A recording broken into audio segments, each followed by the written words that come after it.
Hello everyone. I'm Scott David, the Director of Investigations at Animal Outlook, and today we are talking about the formerly vegetarian, but now vegan, superhero known as Animal Man.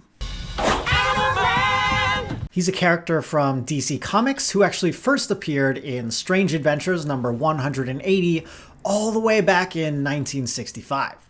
Bernard Buddy Baker was your average punk rocker before he found a downed alien spaceship, predictably got bathed in radiation, and became able to mimic the abilities of animals. So he can copy things like the strength of a bear or the healing ability of an earthworm. Or the speed of an ant, which apparently is pretty fast relatively.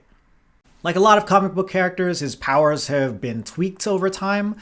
So in some iterations, his body will actually change itself to sort of resemble the animal he's mimicking, which is disgusting and kind of looks like the halfway point of an Animorphs cover.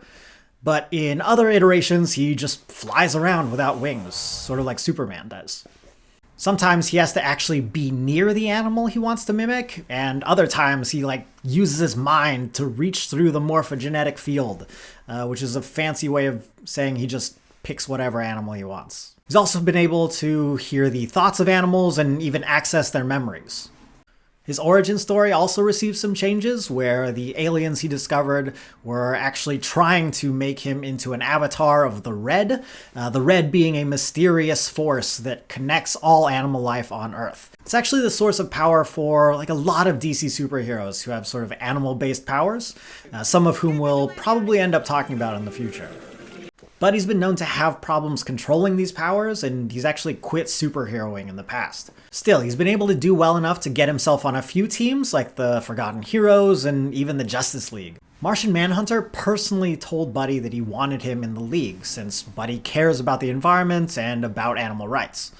It is worth noting, though, that Animal Man wasn't even vegetarian when he first appeared. Buddy actually gave up meat following a tussle with another costume hero called Buona Beast, whose power is to merge a bunch of animals together into horrible chimeras. See, Buona Beast wanted to save a red ape he was friends with, who had been captured and taken to a lab. The scientists were experimenting on the animal and had infected her with a deadly modified disease. Originally, Animal Man was brought in to help the scientists track down Buona Beast, who had attacked the lab with a gigantic cockroach man. But after learning about the cruel experiments that were going on, Buddy began to believe more in Buona Beast's cause.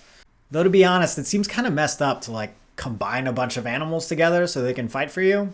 But after that adventure, Buddy was seen throwing out all the meat from his fridge and telling his family he was vegetarian now and that they should probably eat tofu. So when the universe got rebooted in DC Comics New 52, a lot of heroes got reworks.